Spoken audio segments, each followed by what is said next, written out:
Section 1. To Sherlock Holmes, she is always the woman. I have seldom heard him mention her under any other name. In her eyes, she eclipses and predominates the whole of her sex.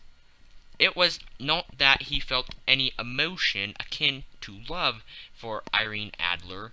All emotions, and that one particularly, were abhorrent to his cold, precise, but admirably balanced mind. He was, I take it, the most perfect reasoning and observing machine that the world has seen. But as a lover, he would have placed himself in a false position. He never spoke of the softer passions, save with a jibe and a sneer. They were admirable things for the observer, excellent for drawing the veil from men's motives and actions.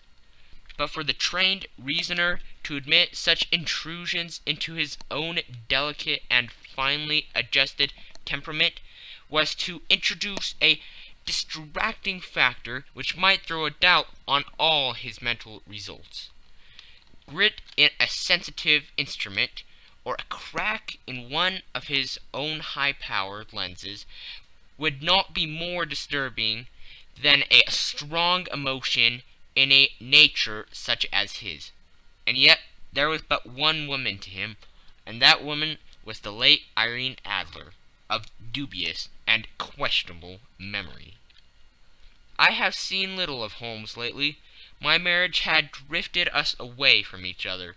My own complete happiness and the home-centered interests which rise up around the man who first finds himself master of his own establishment were sufficient to absorb all my attentions, while Holmes, who loathed every form of society with his whole bohemian soul, remained in our lodgings in Baker Street. Buried among his old books and altering from week to week between cocaine and ambition, the drowsiness of the drug, and the fierce energy of his own keen nature, he was still, as ever, deeply attracted by the study of crime, and occupied his immense faculties and extraordinary powers of observation in following out these clues, and clearing up those mysteries which had been abandoned as hopeless by the official police. From time to time I heard some vague account of his doings, of his summons to Odessa in the case of the Trepov murder, of his clearing up of the singular tragedy of the Atkinson brothers at Trincomalee, and finally of the mission which he had accomplished so delicately and successfully for the reigning family of Holland. Beyond these signs of his activity, however, which I merely shared with all the readers of the daily press, I knew little of my former friend and companion. One night, it was on the 20th of March, 1888, I was returning from a journey to a patient, for I had now returned to civil practice, when my way led me through Baker Street. As I passed the well-remembered door, which must always be associated in my mind with my wooing, and with the dark incidents of the Stoty in Scarlet, I was seized with a keen desire to see Holmes again, and to know how he was employing his extraordinary powers. His rooms were brilliantly lit, and even as I looked up I saw his tall, spare figure pass twice in a dark silhouette against the blind. He was pacing the room, swiftly, eagerly, with his head sunk upon his chest and his hands clasped behind him. To me, who knew his every mood and habit, his attitude and manner, told their own story. He was at work again. He had risen out of his drug-created dreams, and was hot upon the scent of some new problem. I rang the bell, and was shown up to the chamber which had formerly been in part my own. His manner was not effusive. It seldom was. But he was glad, I think, to see me. With hardly a word spoken, but with a kindly eye, he waved me an armchair, threw across his case of cigars, and indicated a spirit case and a gasogene in the corner. Then he stood before the fire and looked me over in his singular, introspective fashion. "Wedlock suits you," he remarked. "I think, Watson, that you have put on 7.5 pounds since I saw you." "7!" I answered. "Indeed, I should have thought a little more, just a trifle more, I fancy, Watson. And in practice again, I observe. You did not tell me that you intended to go into harness." "Then how do you know?" "I see it. I deduce it. How do I know that you have been getting yourself very wet lately, and that you have a most clumsy and careless servant girl?" "My dear Holmes," said I, "this is too much. You would certainly have been burned had you lived a few centuries ago. It is true that I had a country walk on Thursday, and came home in a dreadful mess. But as I have changed my clothes, I can't imagine how you deduce it. As to Mary Jane, she is incorrigible, and my wife has given her notice. But there again I fail to see how you work it out." He chuckled to himself, and rubbed his long, nervous hands together. "It is simplicity itself," said he. "My eyes tell me that on the inside of your left shoe, just where the firelight strikes it, the leather is scourged by 6 almost parallel cuts. Obviously they have been caused by someone who has very carelessly scraped around the edges of the soles in order to remove crusted mud from it. Hence you see my double deduction, that you have been out in vile weather, and that you have a particularly malignant, boot-slitting specimen of the London Slave. As to your practice, if a gentleman walks into my room smelling of iodine, with a black mark of nitrate of silver upon his right forefinger, and a budge on the right side of his top hat, to show where he has secreted his stethoscope, I must be dull indeed, if I did not pronounce him to be an active member of the medical profession." I could not help laughing at the ease with which he examined his process of deduction. "When I hear you give your reasons," I remarked, "the thing always appears to me to be so ridiculously simple that I could easily do it myself, though at each successive instance of your reasoning I am baffled until you explain your process. And yet I believe that my eyes are as good as yours." "Quite so," he answered, lighting a cigarette, and throwing himself down into an armchair. "You see, but you do not observe. The distinction is clear. For example, you have frequently seen the steps which lead up from the hall to this room?" "Frequently." "How often?" "Well, some hundreds of times." "Then how many are there?" "How many? I don't know." "Quite so. You have not observed, and yet you have seen. That is just my point. Now I know that there are 17 steps, because I have both seen and observed. By the way, since you are interested in these little problems, and since you have been good enough to chronicle one or two of my trifling experiences, you may be interested in this." He threw over a sheet of thick, pink-tinted notepaper, which had been lying upon the table. "It came by the last post," said he. "Read it aloud." The note was undated, and without either signature or address. "There will call upon you tonight, at 7:45, it said, "a gentleman who desires to consult you upon a matter of the very deepest moment.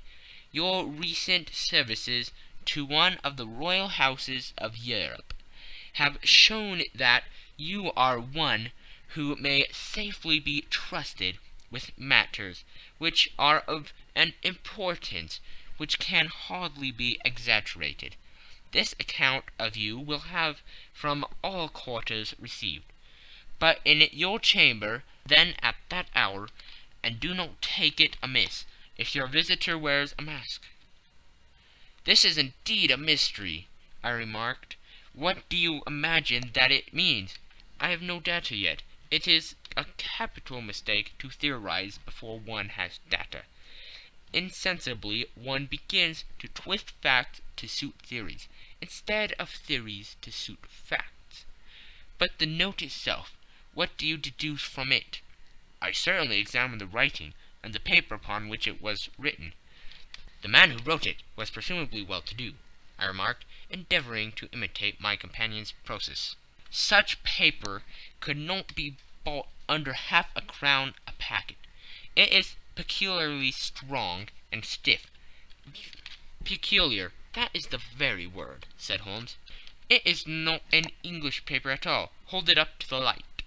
I did so, and saw a large E with a small g, a P and a large G with a small t woven into the texture of the paper. "What do you make of that?" asked Holmes. "The name of the maker, no doubt, or his monogram, rather." "Not at all. The G with the small t stands for Gesellschaft, which is German for company. It is a customary contraction like our CO. P, of course, stands for paper. Now for the EG. Let us glance at our continual gazetteer." He took down a heavy brown volume from his shelves. Eglots. Here we are. Egeria. It is in a German-speaking country in Bohemia, not far from Carlsbad, remarkably as being the scene of the death of Wallenstein, and for its numerous glass factories and paper mills. Ha, my boy, what do you make of that?" His eyes sparkled, and he sent up a great blue triumphant cloud from his cigarette. "The paper was made in Bohemia," I said. "Precisely. And the man who wrote the note is a German. Do you note the particular contraction of the sentence? 'This account of you we have from all quarters received.' A Frenchman or Russian could not have written that. It is the German who is so unctuous to his verbs.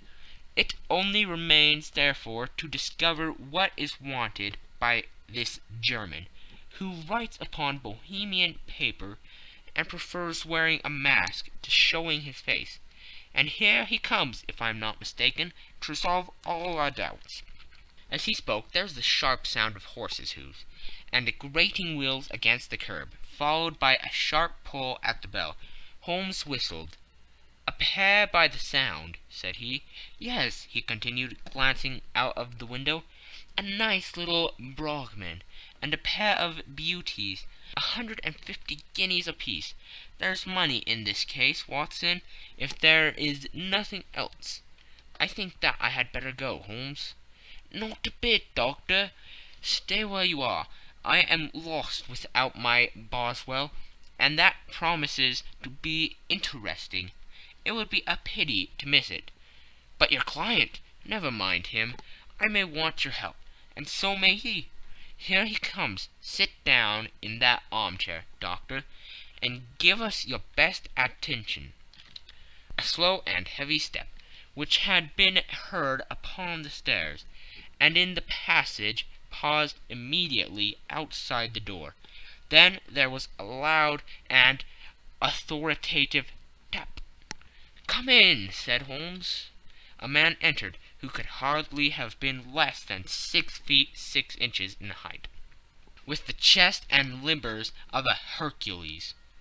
His dress was rich with a richness which would, in England, be looked upon as akin to bad taste. Heavy bands of astrakhan were slashed across the sleeves and fronts of his double-breasted coat. while the deep blue coat, which was thrown over his shoulders, was lined with flame-colored silk and secured at the neck with a brooch, which consisted of a single flaming beryl. Boots, which extended halfway up his calves, and which were trimmed at the tops with rich brown fur, completed the impression of barbaric opulence, which was suggested by the whole appearance. He carried a broad-brimmed hat in his hand, while he wore across the upper part of his face, extending down past the cheekbones, a black visored mask, which he had apparently adjusted that very moment, for his hand was still raised to it as he entered. From the lower part of the face he appeared to be a man of strong character, with a thick hanging lip, and a long, straight chin suggestive of resolution, pushed to the length of obstinacy. "You had my note?" he asked, with a deep, harsh voice, and a strongly marked German accent. "I told you that I would call." He looked from one to the other of us, as if uncertain which to address. "Pray take a seat," said Holmes. "This is my friend and colleague, Dr. Watson, who is occasionally good enough to help me in my cases. Whom have I the honor to address?" "You may address me as Count von Kramm, a Bohemian nobleman. I understand that this gentleman, your friend, is a man of honor and discretion, whom I may trust with a matter of the most extreme importance. If not, I should much prefer to communicate with you alone." I rose to go, but Holmes caught me by the wrist and pushed me back into my chair. "It is both or none," said he. "You may see before this gentleman anything which you may say to me." The Count shrugged his broad shoulders. "Then I must begin," said he, "by binding you both to absolute secrecy for 2 years. At the end of that time the matter will be of no importance. At present it is too much to say that it is of such weight it may have an influence upon European history." "I promise," said Holmes, "and I—" "You may excuse this mask," countered our strange visitor. "The august person who employs me wishes his agent to be unknown to you, and I may confess at once that the title by which I have just called myself is not exactly my own." "I was aware of it," said Holmes dryly.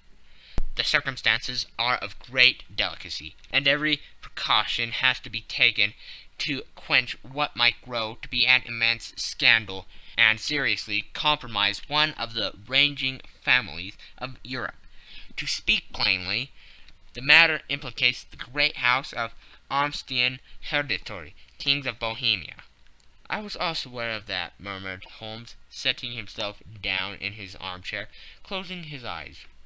Our visitor glanced with some apparent surprise at the rigid, longing figure of the man, who had been no doubt depicted to him as the most insensitive reasoner and most energetic agent in Europe. Holmes slowly reopened his eyes and looked impatiently at his gigantic client. "If your Majesty would condescend to state your case," he remarked, "I should be better able to advise you." The man sprang from his chair and paced up and down the room in uncontrollable agitation. Then, with a gesture of desperation, he tore the mask from his face and hurled it upon the ground. "You are right!" he cried. "I am the king. Why should I attempt to conceal it?" "Why, indeed?" murmured Holmes. "Your Majesty had not spoken before. I was aware that I was addressing William Gottrich Sigmund von Armstrong, Grand Duke of Kassel-Flatzin, and hereditary King of Bohemia." "But you can understand," said our strange visitor, sitting down once more and passing his hand over his high white forehead. You can understand that I am not accustomed to doing such business in my own person, that I could not confide it to an agent without putting myself in his power. I have come incognito from Prague, from the purpose of consulting you." "Then pray consult," said Holmes, shutting his eyes once more. "The facts are briefly these. Some 5 years ago, during a lengthy visit to Warsaw, I made the acquaintance of the well-known adventuress Irene Adler. The name is no doubt familiar to you?" "Kindly look her up in my index, Doctor," murmured Holmes, without opening his eyes. For many years he had adopted a system of docking all paragraphs concerning men and things, so that it was difficult to name a subject or a person on which he could not at once furnish information. In this case I found her biography sandwiched in between that of Hebrew rabbi and that of staff commander, who had written a monograph upon the deep-sea fishes. "Let me see," said Holmes. Born in New Jersey in the year 1858. Contrito. Let Scala. Prima donna Imperial Opera of Warsaw. Yes! Retired from the operatic stage. Ha! Living in London. Quite so, Your Majesty. As I understand, become entangled with this young person, wrote her some comprising letters, and is now desirous of getting these letters back." "Precisely so. But how?" "Was there a secret marriage?" "None." "No legal papers or certificates?" "None." "Then I fail to follow, Your Majesty. If this young person should produce her letters from blackmailing or other purposes, how is she to prove their authenticity?" "There is writing." "Pooh! Forgery." "My private notepaper." "Stolen." "My own seal." "Imitated." "My photograph." "Bought." "We were both in the photograph." "Oh dear, that is very bad. Your Majesty has indeed committed an indiscretion." "I was mad, insane." "You have compromised yourself seriously." "I was only Crown Prince then. I was young. I am but 30 now." "It must be recovered." "We have tried and failed." "Your Majesty must pay. It must be bought." "She will not sell." "Stolen, then." 5 attempts have been made. Twice burglars in my pay ransacked her house. Once we diverted her luggage when she travelled. Twice she had been waylaid. There has been no result. "No sign of it?" "Absolutely none." Holmes laughed. "It is quite a pretty little problem," said he. "But a very serious one to me," returned the King, reproachfully. "Very indeed. What does she propose to do with the photograph?" "To ruin me." "But how?" "I'm about to be married." "So I have heard." "To Claudia Lorman von Saxe-Montenegrin, second daughter of the King of Scandinavia. You may know the strict principles of her family. She is herself the very soul of delicacy. A shadow of a doubt as to my conduct would bring the matter to an end." "And Irene Adler?" "Threatens to send him a photograph. And she will do it. I know that she will do it. You do not know her, but she has a soul of steel. She has the face of the most beautiful of women, and the mind of the most resolute of men. Rather than I should marry another woman, there are no lengths to which she would not go. None." "You are sure that she has not sent it yet?" "I am sure." "And why?" "Because she has said that she would send it on the day when the betrothal was publicly proclaimed. That would be next Monday." "Oh, then we have 3 days yet," said Holmes with a yawn. "That is very fortunate, as I have 1 or 2 matters of importance to look into just at present. Your Majesty will, of course, stay in London for the present?" "Certainly. You will find me at the Langham under the name of the Count von Kram." then I shall drop you a line to let you know how we progress. Pray do so. I shall be all anxiety. And as to money, you have carte blanche. Absolutely. I tell you that I would give one of the provinces of my kingdom to have that photograph. And for the present expenses, the king took a heavy chamois leather bag from under his cloak and laid it on the table. There are 300 pounds in gold and 700 in notes, he said. Holmes scribbled a receipt upon a sheet of his notebook and handed it to him. And mademoiselle's address, he asked. Is Brony Lodge, Supreme Avenue, St. John's Wood. Holmes took a note of it. One other question, said he. Was the photograph a cabinet? It was. Then good night, your majesty, and I trust that we shall soon have some good news for you. And good night, Watson, he added, as the wheels of the royal brougham rolled down the street. If you will be good enough to call tomorrow afternoon at 3 o'clock, I should like to chat this little matter over with you. End of Section 1. Section 2. At 3 o'clock precisely, I was at Baker Street, but Holmes had not yet returned. The landlady informed me that he had left the house shortly after 8 o'clock in the morning. I sat down beside the fire, however, with the intention of awaiting him. However long he might be, I was already deeply interested in his inquiry, for though it was surrounded by none of the grim and strange features which were associated with the two crimes which I have already recorded, still the nature of the case and the exalted station of his client gave it a character of its own. Indeed, apart from the nature of the investigation which my friend had on hand, there was something in his masterly grasp of a situation, and his keen, incisive reasoning, which made it a pleasure to me to study his system of work, and to follow the quick, subtle methods by which he distinguished the most inextractable mysteries. So accustomed was I to his invariable success that the very possibility of his failing had ceased to enter into my head.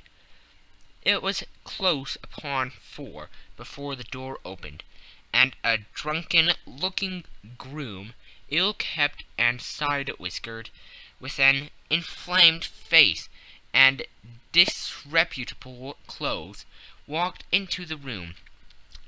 Accustomed as I was to my friend's amazing powers in the use of disguises, I had to look 3 times before I was certain that it was indeed he. With a nod he vanished into the bedroom, whence he emerged in 5 minutes, too suited and respectable as of old, putting his hands into his pockets. He stretched out his legs in front of the fire and laughing heartily for some minutes. Well, really, he cried, and then he choked and laughed again, until he was obliged to lie back, limp and helpless, in the chair. What is it? It's quite too funny. I am sure you could never guess how I employed my morning, or what I ended by doing.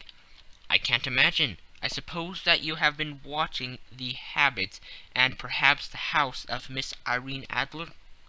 Quite so, but the sequel was rather unusual. I will tell you, however.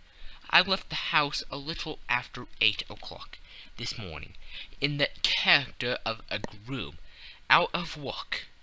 There is a wonderful sympathy and freemasonry among horsemen, but one of them, and you will know all that there is to know, I soon found Brotny Lodge. It is a Bazille villa, with a garden at the back, but built on it right up to the road. 2 stories, Chubb lock to the door. Large sitting room on the right side, well furnished with long windows almost to the floor, and those prosperous English window fasteners which a child could open. Behind there was nothing remarkable, save the passage window could be reached from the top of the coach-hill. I walked round it and examined it closely from every point of view, but without nothing anything else of interest. I then lodged down the street, and found, as I expected, that there was a news in a lane which runs down by one wall of the garden.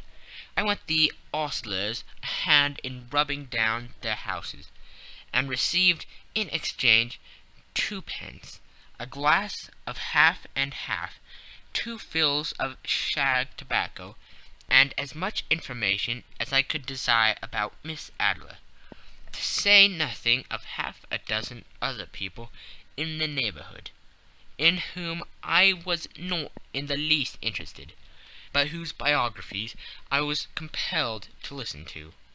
"And what of Irene Adler?" I asked. "Oh, she has turned all the men's heads down in that part. She is the daintiest thing under a bonnet on the planet. So say the Sappratine News to a man.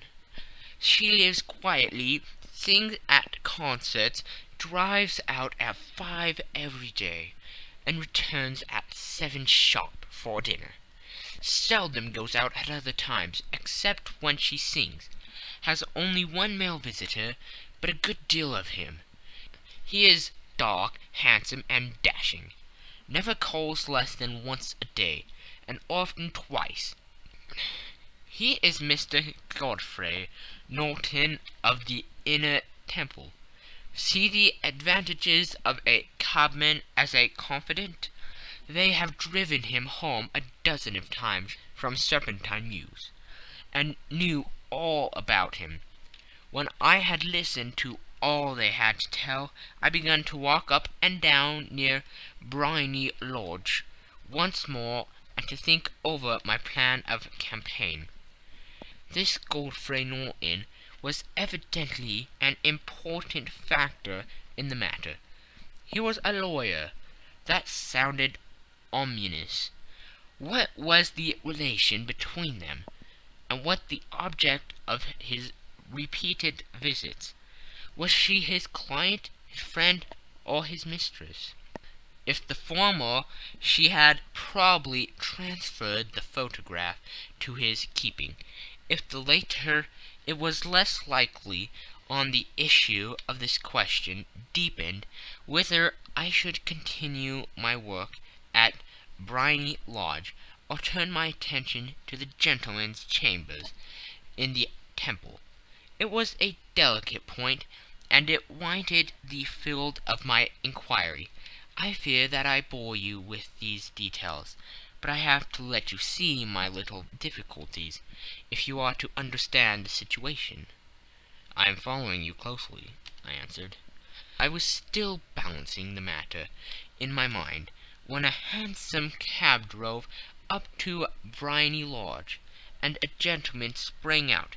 He was a remarkably handsome man, dark, aquiline, and moustached, evidently the man of whom I have heard. He appeared to be in a great hurry, shouted to the cabman to wait, and brushed past the maid, who opened the door with the air of a man who was thoroughly at home. He was in the house about half an hour, and I could catch glimpses of him in the windows of the sitting-room, pacing up and down, talking excitedly and waving his arms. Of her I could see nothing. Presently he emerged, looking even more flurried than before. As he stepped up into the cab, he pulled a gold watch from his pocket, and looked at it earnestly. "Drive like the devil," he shouted. "First to Cross and Humphrey's in Regent Street, and then to the Church of St. Monica in Edgware Road. Half a guinea if you do it in 20 minutes." Away they went, and I was just wondering whether I should not do well to follow them, when up the lane came a neat little landau, the coachman with his coat only half buttoned, and his tie under his ear, while all the tags of his harness were sticking out of the buckles.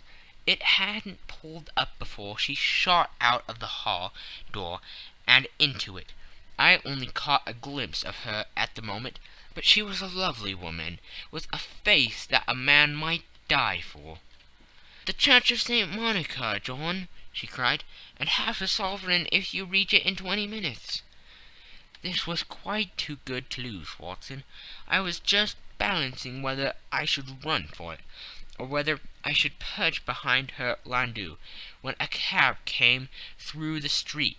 The driver looked twice at such a shabby fare, but I jumped in before he could object. "The Church of St. Monica," said I, "and half a sovereign if you reach it in 20 minutes. It was 25 minutes to 12, and of course it was clear enough what was in the wind. My cabby drove fast.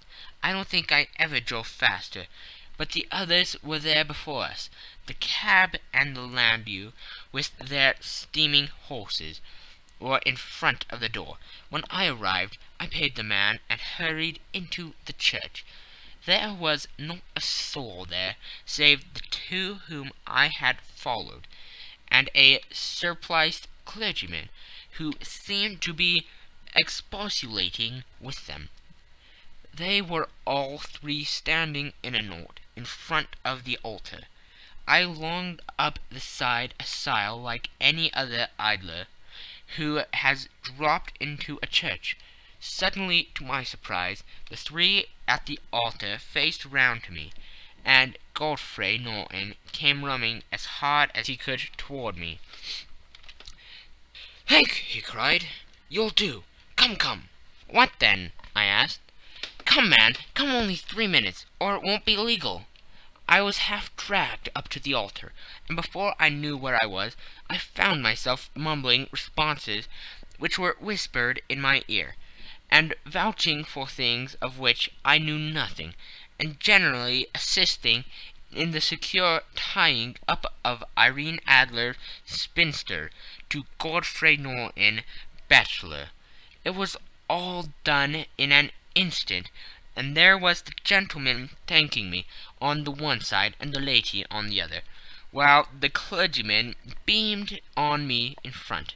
It was the most preposterous position in which I ever found in my life, and it was the thought of it that startled me into laughing just now.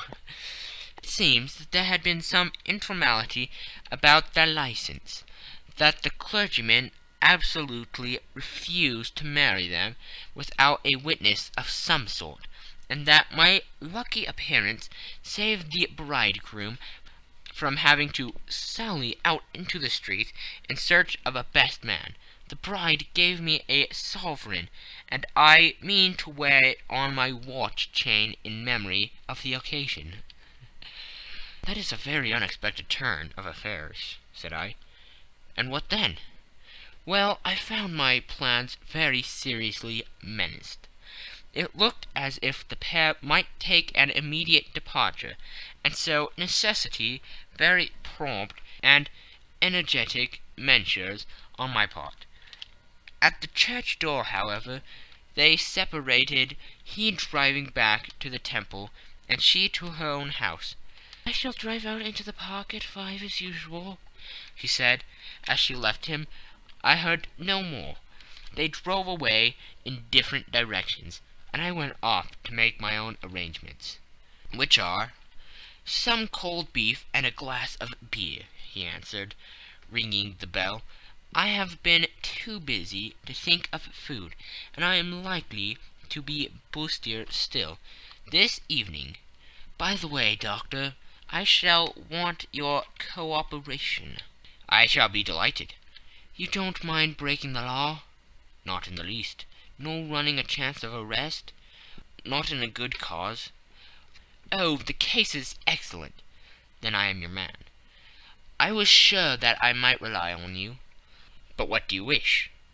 When Miss Turner has brought in the tray, I will make it clear to you now, he said, as he turned hungrily on the simple fare that our landlady had provided. I must discuss it while I eat, for I have not much time. It is nearly 5 now. In 2 hours we must be on the scene of action. Miss Irene, or Madame, rather, returns from her drive at 7. We must be at Briony Lodge to meet her. And what then? You leave that to me. I have already arranged what is to occur. There's only one point on which I must insist. You must not interfere, come what may. You understand? I'm to be neutral, to do nothing whatever.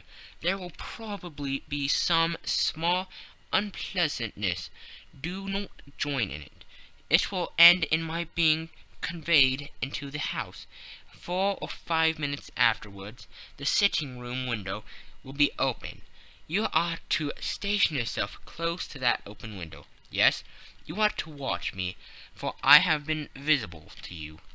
Yes, when I raise my hand, so, you will throw into the room what I give you to throw, and will, at the same time, raise the cry of "Fire!"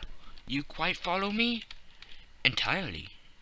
It is nothing more formidable, he said, taking a long cigar-shaped roll from his pocket. It is an ordinary plumber's smoke rocket, fitted with a cap at either end, to make it self-lighting. Your task is confined to that. When you raise your cry of "Fire!" it will be taken up by quite a number of people. You may then walk to the end of the street, and I will rejoin you in 10 minutes. I hope that I have made myself clear. I am to remain neutral, to get near the window, to watch you, and at your signal to throw this object, then to raise the cry of "Fire!" and to wait you at the corner of the street. Precisely. Then you may entirely rely on me? That is excellent. I think, perhaps, it is almost time that I prepare for the new role I have to play. He disappeared into his bedroom, and returned in a few minutes, in the character of an amiable and simple-minded nonconformist clergyman. His broad black hat, his baggy trousers, his white tie, his sympathetic smile, and general look of peering and benevolent curiosity were such as Mr. John Hare alone could have equalled. It is not merely that Holmes changed his costume. His expression, his manner, his very soul seemed to vary every fresh part that he assumed. The stage lost a fine actor, even as science lost an acute reasoner when he became a specialist in crime.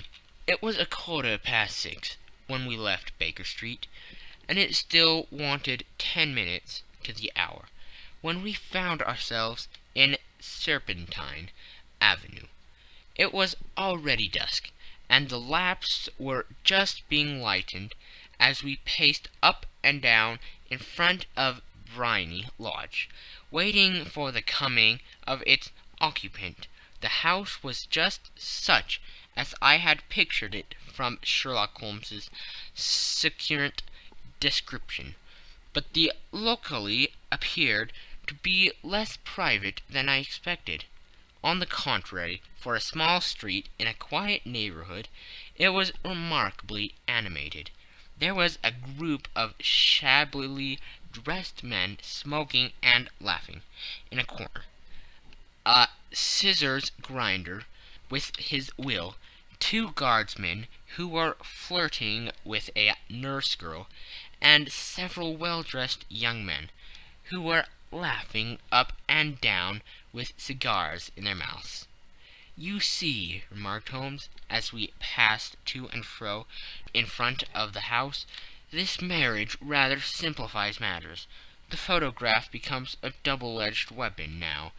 The chances are that she would be as averse to its being seen by Mr. Godfrey Norton as our client is to coming to the eyes of his princess. Now the question is, where are we to find the photograph?" "Where indeed? It is most unlikely that she carries it about with her. It is cabinet-size, too large for easy concealment about a woman's dress. She knows that the king is capable of having her waylaid and searched. 2 attempts of the sort have already been made. We may take it, then, that she does not carry it about with her." "Where, then?" "Her banker or her lawyer. There is that double possibility, but I am inclined to think neither. Women are naturally secretive, and they like to do their own secreting. Why should she have it over to anyone else?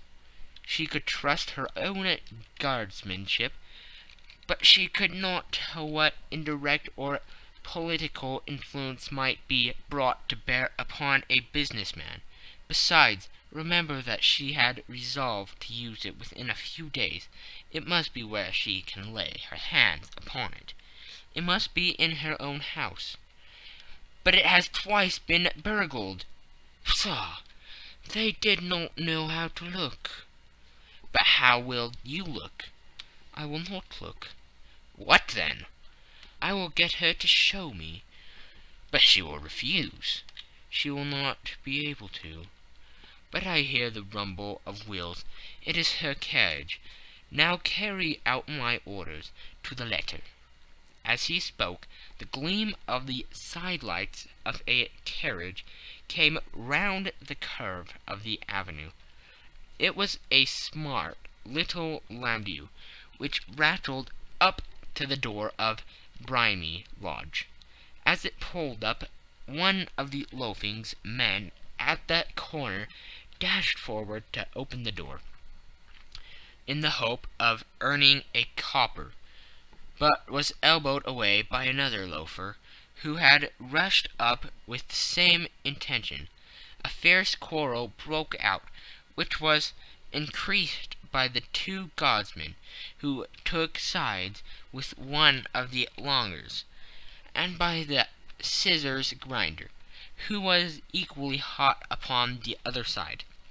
A blow was struck, and in an instant the lady, who had stepped from her carriage, was the centre of a little knot of flourished and struggling men, who struck savagely at each other with their fists and sticks.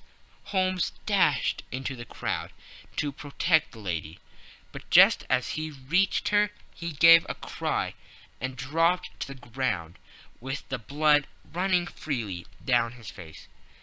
At his fall the guardsmen took their heels in one direction, and the longers in the other, while a number of better-dressed people, who had watched the suffice without taking part in it, crowded in to help the lady and to attend to the injured man. Irene Adler, as I will still call her, had hurried up the steps, but she stood at the top with her superb figure outlined against the lights of the hall, looking back into the street. "Is the poor gentleman much hurt?" she asked. "He is dead," cried several voices. "No, no, there's life in him," shouted another, "but he'll be gone before you can get him to hospital." "He's a brave fellow," said a woman. "They would have got the lady's purse and watch if it hadn't been for him. They were a gang, and a rough one, too. Ah, he's breathing now." "He can't lie here in the streets. May we bring him in, marm?" "Surely bring him into the sitting-room. There's a comfortable sofa. This way, please." Slowly and solemnly he was borne into the Brimy Lodge, and laid into the principal room. While I still observed the proceedings from my post, by the window. The lamps had been lit, but the blinds had been drawn so that I could see Holmes as he lay upon the couch.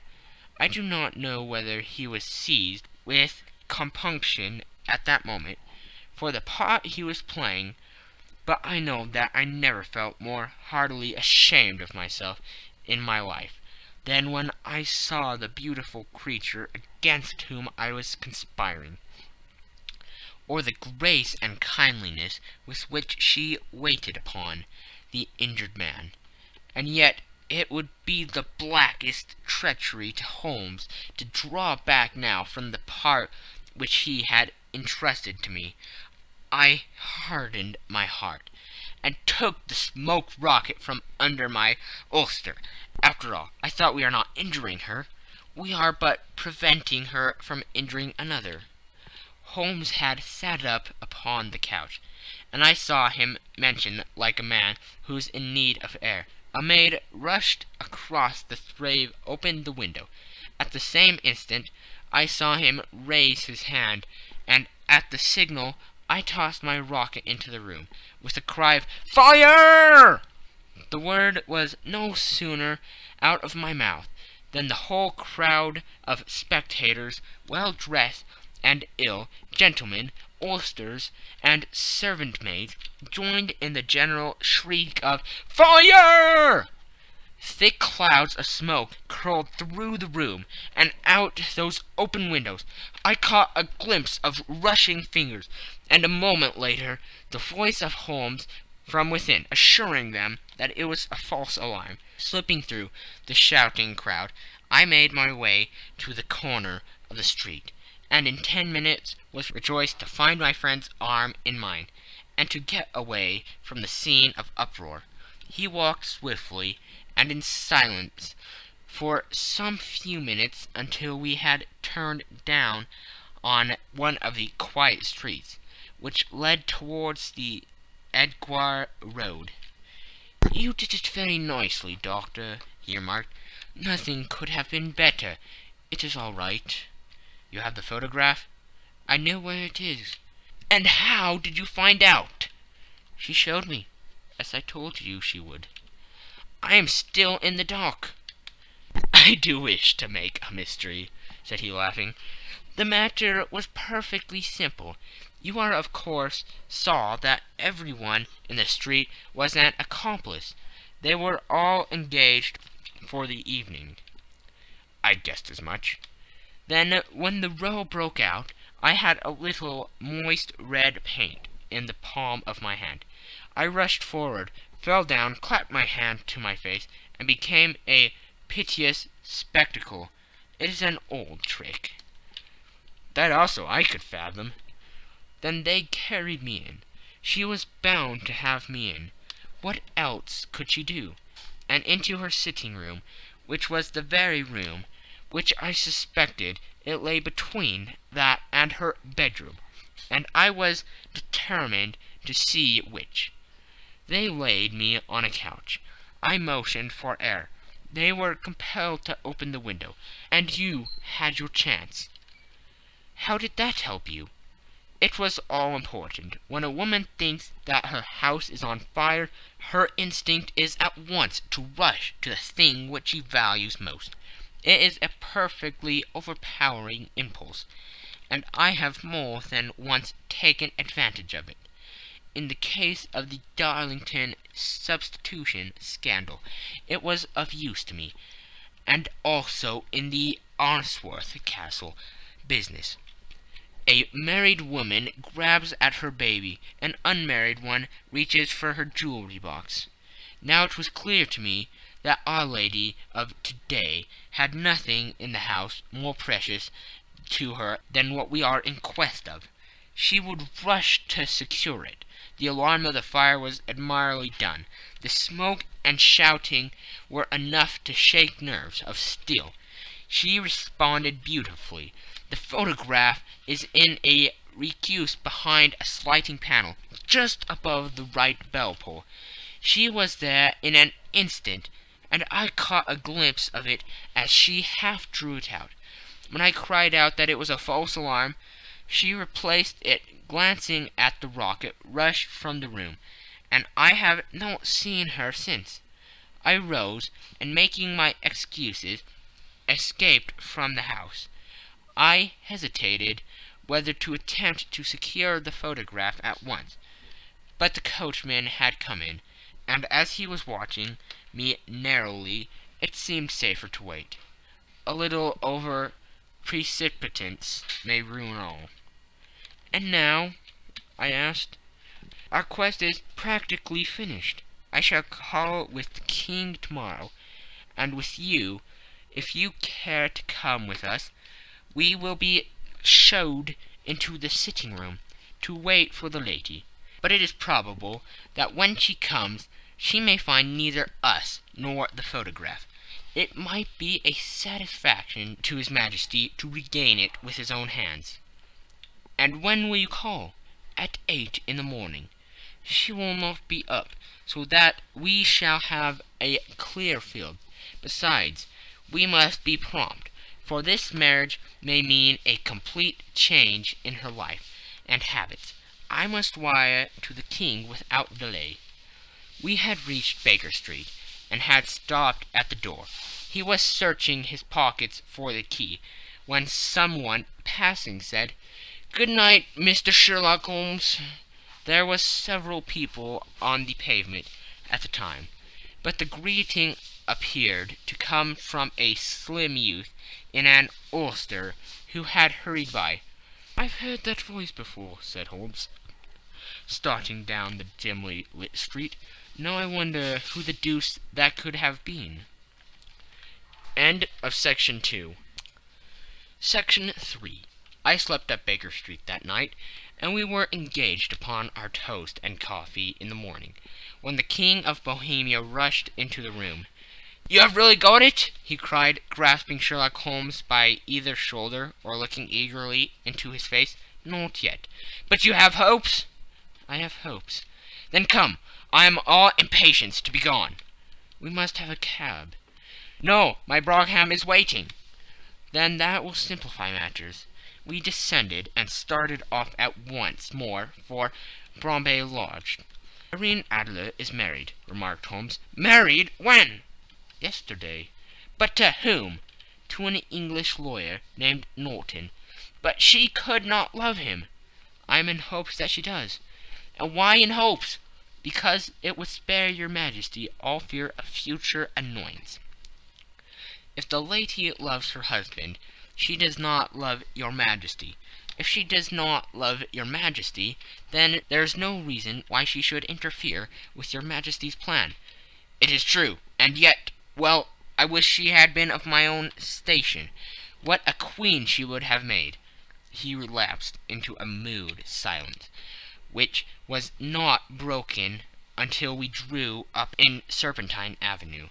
The door of Brimary Lodge was open, and an elderly woman stood up the steps. She watched us with a sardonic eye as we stepped from the brougham.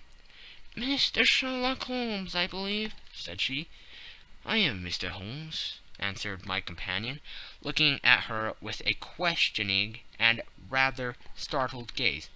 "Indeed, my mistress told me that you were likely to call. She left this morning with her husband by the 5:15 train from Charing Cross for the Continent." "What?" Sherlock Holmes staggered back with the charge and surprise. "Do you mean that she has left England?" "Never to return." "And the papers?" asked the king hoarsely. "All is lost." "We shall see." He pushed past the servant and rushed into the drawing-room, followed by the king and myself. The furniture was scattered about in every direction, with the dismantled shelves and open drawers, as if the lady had hurriedly ransacked them before her flight. Holmes rushed at the bell-pull, tore back a small sliding shutter, and plunging in his hand, pulled out a photograph and a letter. The photograph was of Irene Adler herself, in evening dress. The letter was superseded to Sherlock Holmes, Esq., to be left till called for. My friend tore it open, and we all three read it together. It was dated midnight of the preceding night, and ran in this way. My dear Mr. Sherlock Holmes, you really did it well. You took me in completely. Until after the alarm of fire I had not a suspicion. But then, when I found how I had betrayed myself, I began to think. I had been warned against you months ago. I had been told that if the king employed an agent, it would certainly be you, and your address had been given me. Yet, with all this, you made me reveal what you wanted to know. Even after I became suspicious, I found it to think evil of such a dear, kind old clergyman. But you know I have been trained as an actress myself. Male costume is nothing new to me. I often take advantage of the freedom which it gives.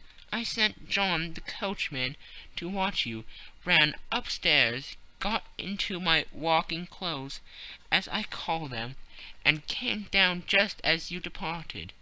Well, I followed you to your door, and so made sure that I was really an object of interest to the celebrated Mr. Sherlock Holmes.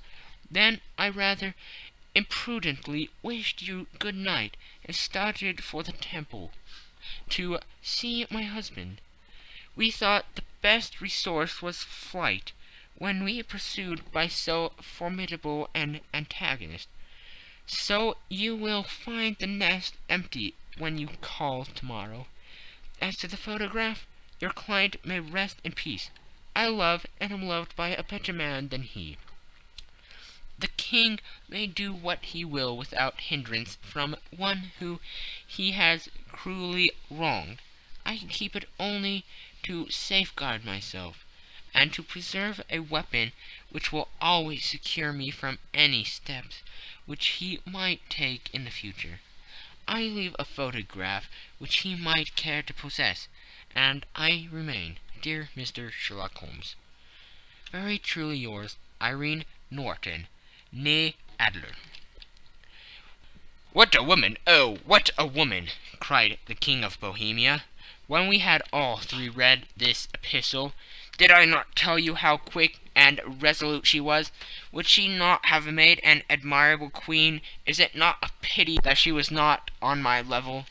"From what I have seen of the lady, she seems indeed to be on a very different level to you, Majesty," said Holmes coldly. "I am sorry that I have not been able to bring your Majesty's business to a more successful conclusion." "On the contrary, my dear sir," cried the King, "nothing could be more successful. I know that her word is inviolate. The photograph is now as safe as if it were in the fire." "I am glad to hear your Majesty say so." "I am immensely indebted to you. Pray tell me in what way I can reward you. This ring—" He slipped an emerald snake ring from his finger and held it out upon the palm of his hand. "Your Majesty has something which I should value even more highly," said Holmes. "You have but to name it. The photograph!" The King stared at him in amazement. "Irene's photograph!" he cried. "Certainly, if you wish it." "I thank your Majesty. Then there is no more to be done in the matter. I have the honor to wish you very good morning." He bowed and turned away without observing the hand which the King had stretched out to him. He set off in my company for his chambers. And that was how a great scandal threatened to affect the kingdom of Bohemia, and how the best plans of Mr. Sherlock Holmes were beaten by a woman's wit. He used to make merry over the cleverness of women, but I have not heard him do it of late. And when he speaks of Irene Adler, or when he refers to her photograph, it is always under the honorable title of the woman.